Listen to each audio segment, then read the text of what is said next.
네, 그러면 아카로드 물리 1, 2 사용회부터 시작하도록 하겠습니다. 네, 오늘 아침에 눈이 너무 많이 와가지고 많이 안 오실 거라고 약간 생각했는데 너무 많이 와주셔서 네, 먼저 감사하다는 말씀부터 드리고 시작하도록 하겠습니다. 자, 그래서 네, 여기 오신 학부모님들 대부분이 아마 초6 그리고 중학교 1학년 아이 학부모님들일 거라 생각이 되는데 첫 번째 순서로 과연 우리 아이가 왜 물리를 배워야 하는지, 그리고 이제 물리를 어떻게 배워야 하는지, 그리고 저희가 물리 커리큘럼이 구성이 어떻게 되어 있는지 차례대로 설명드리도록 하겠습니다. 그래서 저는 물리 1, 2 설명을 맡게 된 영스피직스의 정인영이라고 합니다. 네, 반갑습니다.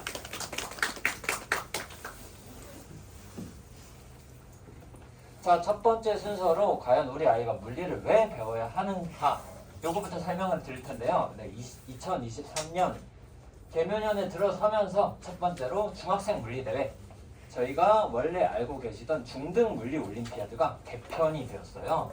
그래서 어떻게 개편이 되었냐, TPL이라고 하는 The Physics League라는 이름으로 개편이 되면서 되게 많은 내용이 변화했는데요. 기존의 물리 올림피아드라고 생각하면은 아시는 분들도 계실 거고 처음 듣는 분들도 계실 텐데 너무나도 어려웠습니다. 그래서 원래는 출제 범위가 물리 1, 2뿐만 아니라 일반 물리 과정까지 출제가 되어서요. 수상을 하기 위해서는 최소한 1년 반에서 2년 정도의 시간이 필요했던 기존 물리 올림피아드에서 TPL로 변경이 되면서 두 개의 난이도가 존재하게 되었습니다. 중급 난이도와 고급 난이도가 존재하게 되는데요. 중급 난이도 같은 경우에는 고등 과정까지만 출제가 되기 때문에 물리 1, 2까지만 배우더라도 충분히 수상을 노려볼 수가 있다고 보시면 되고요. 그 이후에 만약 고급을 보시게 된다면 일반 물리 과정까지 공부를 하셔야만 수상을 할 수가 있게 변경이 되었습니다. 또한 기존에 1년에 한 번만 보던 대회에서 매년 2월, 8월, 6개월에 걸쳐서 2번씩 보는 대회로 변경이 되면서요. 자, 이게 무엇이 바뀐 거라고 볼 수 있느냐? 바로 적빈성이 높아졌다고 볼 수 있겠죠. 기존에는 1년 반에서 2년 정도를 준비를 했어야 했다면 이제는 중급 난이도 시험의 경우 고등 과정까지밖에 출제가 되지 않기 때문에 물리 1 그리고 물리 2까지만 공부를 하더라도 충분히 수상이 가능하다, 이렇게 보실 수가 있겠습니다. 물론 이번 올해 들어서 바뀐 시험이기 때문에 아직 단 한 번도 개최된 적이 없어요. 그래서 저희도 기출문제가 없습니다. 그래서 이거는 저희가 이제 한국물리학회 측에 문의를 해서 네, 답변을 얻어낸 결과고요.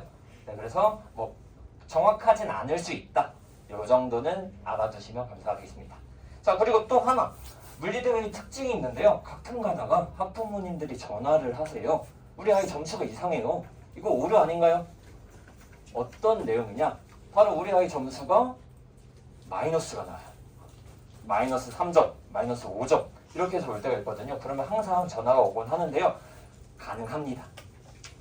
물리 올림피아드 같은 경우에는 네, 감점제가 적용이 되기 때문에 맞추면 플러스 1점이지만 틀리면 마이너스 0.25점 이런 식으로 진행이 되거든요. 그래서 찍지 말라고 하는 거죠. 한국물리학회 측에서. 그래서 막 다 찍어서 다 틀렸다, 그럼 심할 때는 마이너스 7점, 8점도 나올 수가 있습니다.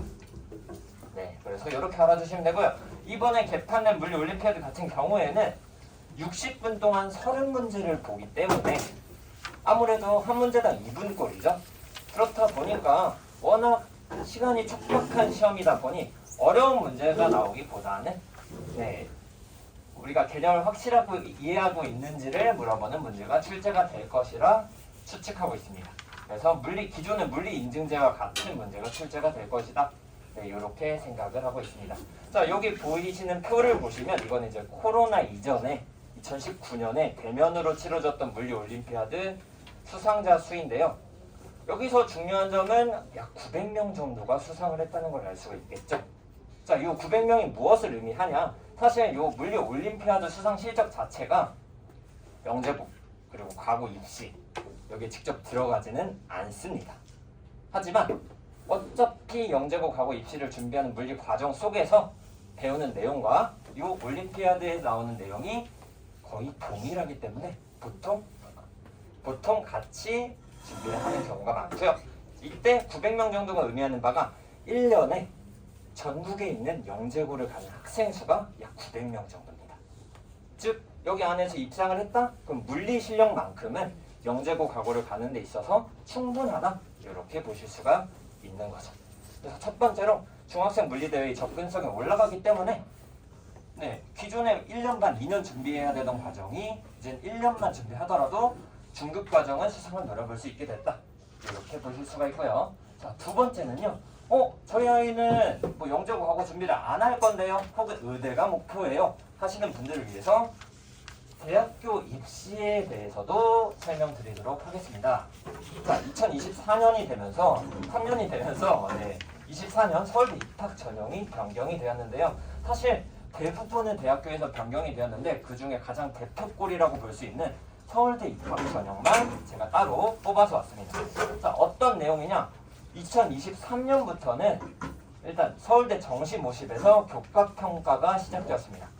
자, 이게 무엇이냐면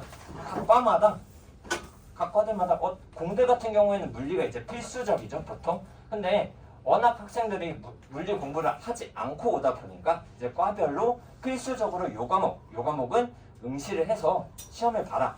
시험을 보지 않으면 너희를 뽑지 않겠다 하는 내용이거든요. 그래서 이번에 24년 같은 경우에 이렇게 보시면 자연대, 공대, 농대, 그리고 심지어는 의대까지 물리학, 원투, 화학, 원투 과목 중에 반드시 한 개 과목 이상을 응시해야지만 입학을 할 수 있게 변경이 되었습니다. 자, 이게 무엇을 시사하냐? 바로 물리와 화학의 중요성이 업됐다는 소리죠. 보통 의대를 갈 때는 과학탐구 과목 같은 경우 생물과 화학을 많이 선택을 했는데요. 생지를 선택하는 경우도 많았거든요. 근데 이제 무조건 물리, 화학을 선택을 해야 된다. 왜 이렇게 변경이 되었느냐? 자, 기존에는요. 수능을 볼 때 보통 생명과학과 지구과학이 보는 학생 수가 가장 많은 편이었어요. 그리고 물리와 화학, 그 중에서도 물리가 원래 가장 적은 인원수가 시험에 응시를 했었습니다. 왜 그럴까요? 너무 어려워서. 손해니까 보면. 그랬는데요. 이번에 2015년 교육과정 때 물리원이 물리학 1, 물리 2는 물리학 2로 개정이 되었죠. 이러면서 무엇이 달라졌느냐? 기존의 물리에서 어려웠던 파트, 돌림힘, 그리고 유체역학이 빠졌어요. 자, 그러니까 무슨 일이 벌어지느냐? 당장 작년 11월에 봤던 물리, 화학, 생물, 지구과학, 과탐 영역, 응시 인원과 등급 컷입니다. 원래 지금까지 역대로 물리학이 응시 인원수가 많았던 맨날 꼴등이었거든요. 꼴등을 벗어난 적이 없었는데 작년 보십시오. 어떻습니까? 드디어 물리가 꼴등을 벗어났습니다. 물리보다 화학 인원수가 더 줄어든 것을 확인할 수가 있는데요. 이것이 왜 그러냐? 자, 수능에서의 물리 아무래도 난이도가 쉬워졌다고 말씀드렸죠. 재작년 같은 경우에는 수능에서 물리학 등급 컷이 50점이었어요. 50점 만점에. 그리고 이번에는 등급 컷이 구분 점수를 바뀌면서 살짝 변경이 있긴 하지만 확실히 다른 과목들에 비해서 1등급 컷이 높은 편이라는 걸 확인하실 수가 있겠죠. 즉 다시 말하면 물리원이 기존에 있어서 기존보다 낮아진 난이도인데 높아진 인기, 즉 응시 인원수는 올랐는데 등급 컷이 오히려 올라갔다? 이게 무엇을 시사할까요? 당연히 난이도가 낮아졌다는 소리죠. 그래서 점점 인기가 올라가고 있다. 이렇게 보실 수가 있겠습니다. 이런 교육과정 자체가 애초에 어려운 과목을 빼고 우리나라에서 1등하는 거 뭐죠? 반도체 쪽이죠. 그래서 반도체 쪽 물리 내용을 아무래도 넣다 보니까 난이도가 낮아졌다. 이렇게 보실 수가 있어서요. 그래서 입학 전형에 있어서도 물리의 중요성이 업그레이드 됐고요. 그리고 수능에서의 물리 역시 난이도가 낮아지면서 점점 인기가 높아지고 있는 추세다. 이렇게 보시면 되겠습니다. 그래서 앞서 말씀드렸듯이 중학생 물리 대회가 개편되어서든 아니면 입학 전형이 바뀌어서든 수능에서의 물리가 점점 난이도도 낮아지고 인기가 많아지는 추세다. 네, 이 점에 있어서 이제 물리를 배워야 하는 이유가 무엇인지 아실 수 있었으면 좋겠습니다. 네, 그래서 이제 간단하게 영스피직스 저희 소개를 드릴 건데요. 네, 저희 영스피직스는 이희령 선생님 그리고 지금 저 정인영 선생님으로 구성이 되어 있는데 네, 왜 영스피직스인지 감이 오시나요? 그쵸. 네, 영으로 끝나기 때문에 영스피직스라고 했는데 쌤 얼굴이 이상하지 않나요? 네, 보통 네, 물리 선생님이라고 생각하면은 다들 막 요런 이미지를 떠올리시는 경우가 많을 거예요. 그쵸, 뭐 되게 산발이고 뭐 안경 쓰고 네, 머리도 막 떡져 있고요. 네, 하지만 뭐 이런 이미지가 사실 처음엔 예전에는 물리를 잘한다는 이미지를 심어주기 때문에 이런 이미지로 밀어붙이시는 선생님들이 많은 걸로 알고 있는데 이렇게 가다 보니까 이제 학생들이랑 약간 알 수 없는 벽이 생기더라고요. 네. 그래가지고 저희 사실 모토 자체가 학생들의 멘토, 친한 형 같은 강사가 모토이기 때문에 저희는 이런 전략이 아니라 자 이렇게 네. 비슷한가요? 네. 그래서 이런 네, 잘생기신 뒤에 키 크고 잘생기신 이희령 선생님과 제가 이제 영스피직스를 구성하고 있고요. 자, 저희 이제 강사의 특징을 알려드리면 둘 모두 영재고 과고를 졸업을 해서요. 네, 아무래도 영재고 과고를 목표로 하는 학생들한테 멘토 역할 그리고 친한 형 같은 아무래도 둘 다 뭐 영자로 끝나서 사실 영스피직스이긴 하지만 대치동 강사들 중에 어린 편이거든요. 네, 그래서 네, 친한 형 같은 강사로서 학생들에게 남고 싶어서 이렇게 영스피직스라고 정하게 됐고요. 네, 뭐 수강을 추천드리기 위해서는 선생님의 따뜻한 사랑을 받고 싶은 학생 그리고 저희가 뭐 타고는 매일같이 조는 학생 저희는 사실 물리가 워낙 어려운 과목이다 보니까 학생들한테 재미있게 가르치는 걸 최우선으로 목표로 삼고 있기 때문에 최대한 졸지 않도록 노력하고 있거든요. 그래서 이런 학생들에게도 추천을 드리고요. 마지막으로 커리큘럼 자체가 물리를 처음 접하는 학생에게 맞춰져 있기 때문에 이런 학생들에게도 추천을 드리고 있습니다.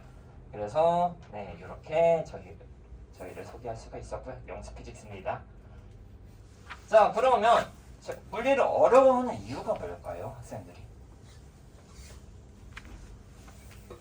분명히 아까는 물리 난이도가 쉬워지고 있다 이렇게 말씀을 드렸는데 그럼에도 불구하고 인기가 확실히 적죠. 생물 지구과학에 비해서. 그 이유가 뭘까요? 아무래도 이번 교육과정에 있어서 아무리 어려운 파트가 빠졌다 하더라도 반도체 쪽이 들어오게 되면서 어떤 파트가 추가가 되었느냐 보시면 기존의 역학, 전자기, 파동 외에도 시공간과 우주 상대성 이론입니다. 아인슈타인의. 그리고 물리처에는 어떤 파트가 추가가 되었느냐 양자역학까지 추가가 된 것을 확인할 수가 있는데요. 아무래도 이제 깊이는 얕아졌지만 넓이가 광범위해지다 보니까 학생들이 내가 어떻게 상대성 이론을 배우겠어. 심지어 물리 1에 나옵니다. 기존에는 일반 물리에만 있던 내용이었어요. 그래서 어떻게 이런 걸 배우겠어 하면서 애초에 시작을 안 합니다. 그래서 약간 지레 겁을 먹게 되는 거죠. 혹은 배우더라도 너무 어려운 개념이라고 생각이 들다 보니까 겁을 먹고 아예 포기를 해버리게 되는 거죠. 그래서 물포자라고 하는데요. 물포자 관련 용어들을 그래서 찾아보니까 물포자 외에도 여러 가지 단어들이 있더라고요. 그 중에 혹시 재물포가 무슨 뜻일지 아시는 분 있나요? 네 맞아요. 저 때문에 물리 포기했어. 네, 선생님을 잘못 만난 거죠. 그렇죠? 네, 그래서 워낙 어려운 과목인데 어렵게 가르치다 보면은 그냥 물리 안 할래 해버리게 되는 경우가 있는데요. 재물포 소리는 저희가 들으면 절대 안 되겠죠. 그래서 최대한 재밌게 가르치고 있고요. 혹시 물안개는 무슨 뜻인지 아시나요? 물안개란 말도 있더라고요. 네, 물안개, 물리 안에 개야. 네, 죄송합니다. 네, 자 그래서 네 물안개라는 소리도 있더라고요. 뿐만 아니라 이렇게 물포자들이 생물 지구과학만 하고 공대를 가는 경우도 있겠죠. 그러면 이제 교수들이 물리도 안 하고 여기로 오니까 가르칠 수가 없는 거예요. 그래서 서울대 같은 경우는 실제로 물리학 열등반이 존재하기도 하고요. 네, 앞서서 네 제가 둘 모두 서울대학교를 졸업했는데 서울대 튜터링 프로그램이 사실 요 열등반을 의미하는 거거든요. 그래서 뭐 열등반을 제가 가르치기도 해봐서 요 시트를 잘 아는데 요것 때문에 사실 이제 교과 평가가 시작됐다고 볼 수 있겠죠. 자, 근데 제가 앞서서 뭐라고 말씀드렸습니까? 난이도가 확실히 낮아졌다고 말씀드렸죠. 그래서 요건 뭐다? 늑대 탈을 쓴 양과 같다. 실체는 양인 거죠. 그러니까 실체는 그렇게 어렵지 않은데 겉보기에만 늑대처럼 무시무시해 보이는 이런 거라고 볼 수 있겠습니다. 자, 그래서 그럼 물포자를 피하려면 물리를 어떻게 공부해야 하나요? 요거에 대해서 간단하게 얘기 드리도록 하겠습니다. 첫 번째, 물리를 한 번에 끝내고 싶어요 하는 분들이 많습니다. 자, 근데 물리를 과연 한 번에 끝낼 수 있을까요? 자, 물리는요, 개념 이해뿐만 아니라 문제풀이 능력까지 모두 배양돼야 되는 과목이에요. 개념만 공부한다고 해서 문제를 풀 수 있느냐? 절대 아니거든요. 그래서 개념 공부뿐만 아니라 문제풀이를 통해서 무조건 복습을 필수적으로 해야 합니다. 단순한 암기 과목이 절대 아니에요. 그렇기 때문에 아무래도 생물지구과학에 비해서 훨씬 인기가 없는 거라고 볼 수 있고요. 물리나 화학이요. 네, 그래서 절대 한 번에 끝낸다는 생각을 가지시면 안 됩니다. 두 번째, 그럼 개념을 쉽게 이해하려면 어떻게 해야 되는가? 자, 물리 개념을 쉽게 이해하기 위해서는 바로 이미지화가 필수입니다. 물리 개념 자체가 한 번에 이해하기 어렵기 때문에 오랜 시간 기억에 남기 위해서는요, 이미지화를 해야 돼요. 자, 근데 이미지화가 무슨 소리냐? 우리가 실생활에서 요 물리라는 요 개념을 어떻게 활용할 수 있는가, 혹은 비유를 통해서 어떻게 이런 물리 현상들이 적용이 되는가, 이런 걸 확실하게 잡고 넘어가야 된다는 소리죠. 이게 확실하게 되면요, 이제 학생분들이 이제 수업을 듣고 어머니들께 직접 설명을 하기도 합니다.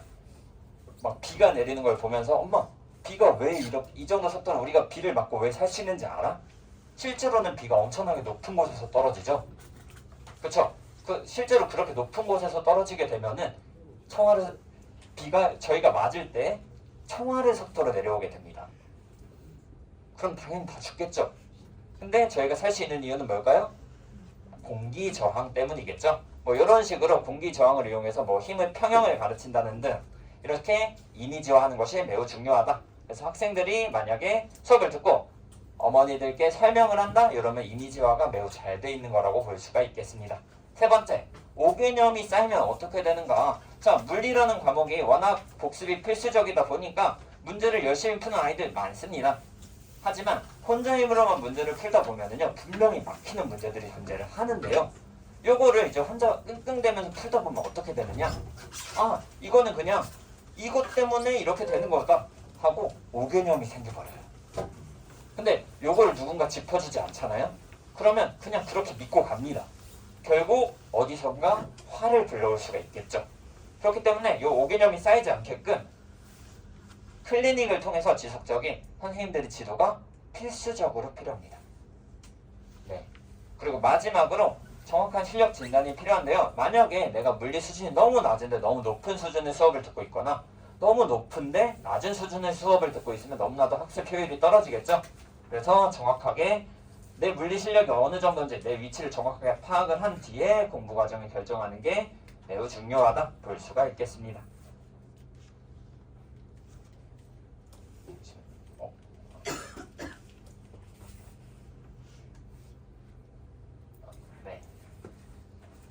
네, 됐네요. 자, 그래서 아카로드 물리에서는 어떻게 구성이 되어 있느냐? 크게 요거 외에도 물리 1 심화까지 총 5가지 과정이 준비가 되어 있는데요. 자, 첫 번째는 물리 브릿지라고 해서 4주 동안 간략하게, 처음에 이제 물리 1을 들어가기 약간 무서워요 하는 학생들을 위해서 4주 과정 동안 간단하게 물리 전반 내용을 짚어주는, 2주 동안은 역학, 2주 동안은 전자기, 이렇게 물리 브릿지 과정이 있고요. 그 다음 저희가 주력하고 있는 물리 1 그리고 물리 2 과목이 있는데요. 물리 1 과목 같은 경우에는 총 16주 과목으로 꼼꼼한 물리 1이라고 나와 있는 과목인데요. 이 과목 같은 경우에는 저희가 가장 주력으로 하고 있는 부분은요, 학생들이 물리를 포기하지 않게끔, 사실 물리 1 과정만 잘 거치게 되면은 물리 2로는 이제 물리 2까지 가는 학생들은 대부분 물리 2까지 이제 끝마치게 되는데, 좀 더 포기하게 될 경우에는 보통 이 과정에서 포기하는 경우가 많아서요, 여기서는 이제 저희가 물리1을 최대한 물리를 포기하지 않게끔 하는 데 주력을 하고 있고요. 실제로 대부분의 학생들이 물리1 같은 경우에는 중도 포기 없이 끝까지 수료를 하고 있습니다. 네, 애초에 물리라는 과목 자체가 어려워하지 않도록 느끼기만 한다면 재밌게 배울 수 있는 과목이다 보니까 네, 물리1 같은 경우에는 16주 동안 네, 물리1 그 중에서도 저희가 기존 현행 과정과는 살짝 다르게 저희가 영재고 과거에 필요한 내용들을 변경해서 짠 교재를 사용해서 물리1 과목을 가르치고 있고요. 일반고반 같은 경우에도 따로 개강하고 있습니다. 자, 그리고 물리1 이후에는 물리2 총 18주 과정이고요. 이 과정까지 끝마치게 되면은 브릿지를 포함할 경우 38주, 제외하면 34주로 약 9개월에 걸쳐서 물리2까지 배우실 수가 있게 됩니다. 이 이후에는 이제 중급 과정 같은 경우 이제 중학교 물리대회를 응시할 수가 있게 되고요. 사실 9개월까지만 배우고 바로 응시할 경우 제가 뭐 수상을 꼭 할 수 있다. 요거까지는 장담을 못 드리는데 만약 수상을 꼭 하고 싶으시다면 그 이후 과정에 나카로드 물올반에 들어가셔서 이제 준비를 하시면 되겠습니다. 네.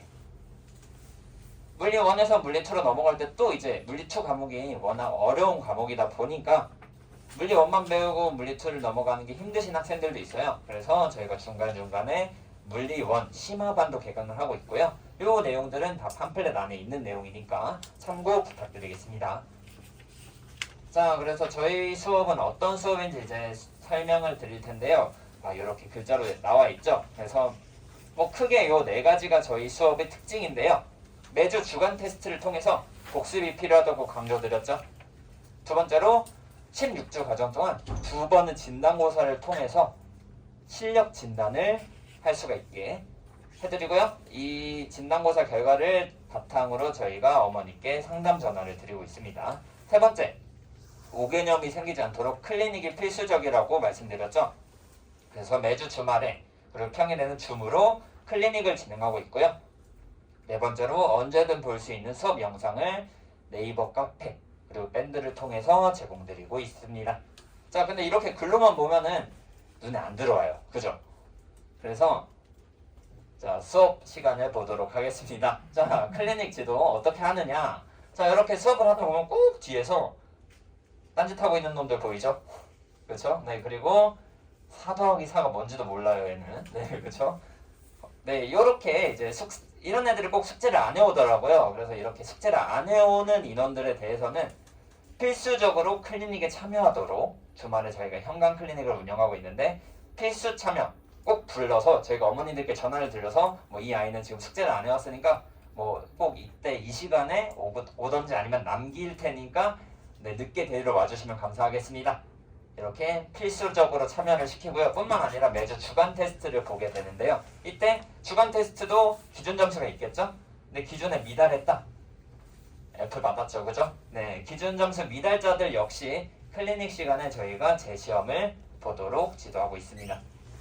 뿐만 아니라 실력 진단 역시 중요하다고 말씀을 드렸는데요. 2번의 진단고사를 통해서 중간중간에 학생들이 요 정도 점수면은 요 정도 수준이다. 영재고 과고를 준비하는 학생들에 대해서는 뭐 요 정도로 생각하시면 된다. 이런 식으로 실력 진단을 확실하게 해드릴 수 있는데 그 중에서도 너무나도 이제 복습을 안 하다 보면 아무래도 평균 점수가 떨어질 수밖에 없겠죠. 그렇게 점수가 떨어질 경우에는 저희가 뭐 동영상 시청을 권해드린다든지 아니면 영수 피직스 강사가 아까 2명 있었잖아요. 그래서 저희가 동일한 반을 오픈을 주기적으로 하기 때문에 동일한 반에서 교차 수강을 할 수 있도록 이렇게 진행을 하고 있습니다. 자, 그리고 이제 시험 및 숙제 관리인데요. 시험 및 숙제 관리는 크게 3가지. 첫 번째, 주간 테스트가 있겠죠. 매주 주간 테스트를 통해서 복습 안 해오면 남기니까 학생들이 울며 겨자 먹기로 복습을 해옵니다. 네, 이거 통과 못하면 남으니까요. 그리고 클리닉 시간에 꼭 와야 되니까요. 그래서 이 결과는 이제 어머니들께 매주 평균 점수와 함께 전송드릴 예정이고요. 두 번째로 매주 저희가 배운 개념이랑 문제들을 정리해서 복습 노트를 나눠드리고 있는데 이 복습 노트 과제와 저희가 사용하고 있는 하이탑 과제를 성취도 결과를 문자를 통해서 전송드리고 있고요. 자, 마지막으로 문제풀이 영상과 강의 영상이 이렇게 네이버 저희가 운영하고 있는 네이버 카페에 올라가니까요. 요걸 참고하셔서 문제를 풀어도 되고 아니면 수업 영상을 다시 시청하셔도 되겠습니다. 자, 이렇게 시험 및 숙제 관리가 이루어지고 있다. 이렇게 말씀드릴 수가 있겠고요. 자, 아까 말씀드렸듯이 크게 4가지 과정이 있는데요. 물리 브릿지는 4주 동안 이제 물리원을 바로 배우기 부담스러운 학생들을 위해서 4주 동안 간략하게 물리를 소개해 준다. 이렇게 보시면 되고요. 꼼꼼한 물리 원반을 영재고 가고 입시를 생각하시거나 물리대회를 생각하시거나 수능을 생각하시는 분들께 3가지 모두를 다루기 위해서 물리원을 16주 과정 동안 가르쳐드리는 내용이고요. 물리원 심화는 물리원에서 물리2로 넘어가는 과정 동안 물리2를 바로 넘어가기 조금 부담스럽다 하는 학생들을 위해서 물리원 심화반을 개강을 하고 있고요. 마지막으로 물리2 같은 경우에는 마찬가지로 영재고 가고 입시를 위해서 물리2를 배우는 학생들을 위해서 18주 과정으로 개강을 하고 있습니다. 현재 요 물리 원반과 요 물리 2반은 진행 중에 있고요. 2월 말에 물리 원반 한 반이 개강이 되고요. 3월 초에 물리 2반 한 반이 개강이 된다. 이렇게 보시면 되겠습니다. 다음 물리 브릿지 개강 일정은 5월에 있어서요. 살짝 멀어서 요 반과 물리 원반과 물리 2반이 개강 일정에 있다. 이렇게 생각해 주시면 되겠습니다. 네, 구체적인 시간과 개강 종강 일정은 팜플렛에 이 표가 그대로 있으니까 참고 부탁드리겠습니다. 자, 그러면 이것으로 아카로드 물리1, 물리2 설명회를 마치도록 하겠습니다. 네, 혹시 Q&A가 있으실까요? 질문 있으실까요? 저희가 사실 끝나고도 질문을 받아드리긴 할 텐데, 네, 혹시 질문 있으실까요?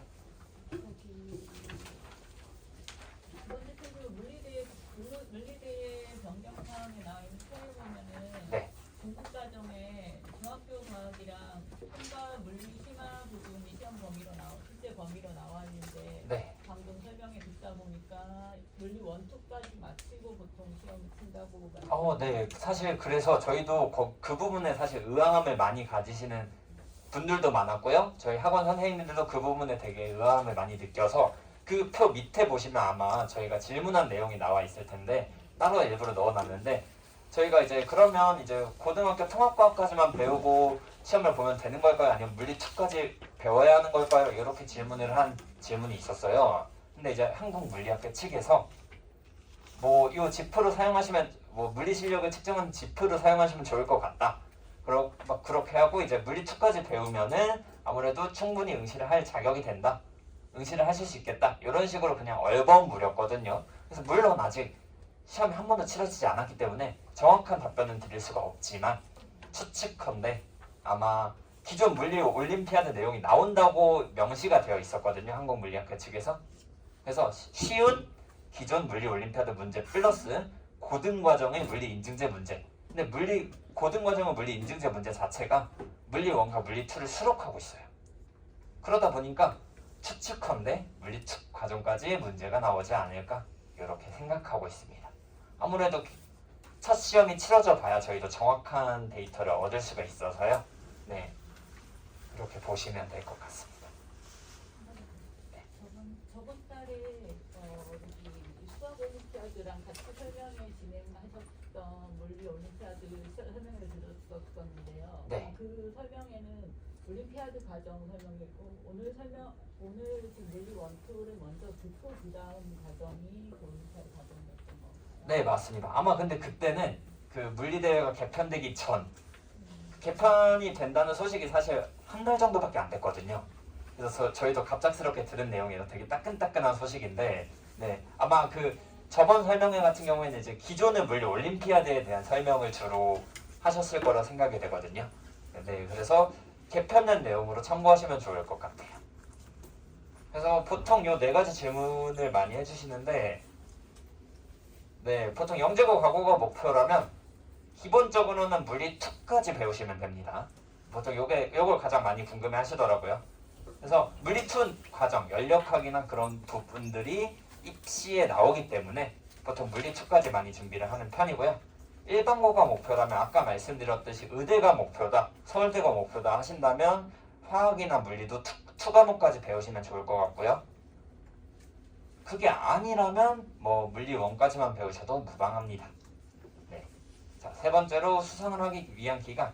뭐 앞서 말씀드렸듯이 기존에는 1년 반에서 2년이 걸렸다면 이제는 1년만 하더라도 뭐 수상은 가능하다. 아무래도 뭐 1년만 했다고 생각한다면 다른 학생들이 1년 반, 2년 한다면 확률은 떨어지겠지만 그래도 1년 배운다면 이제 문제를 풀 자격은 충분히 갖추게 된다. 이렇게 생각하시면 될 것 같고요. 4번. 화학이나 수학과 같은 다른 과목들을 병행할 수 있을까요? 자,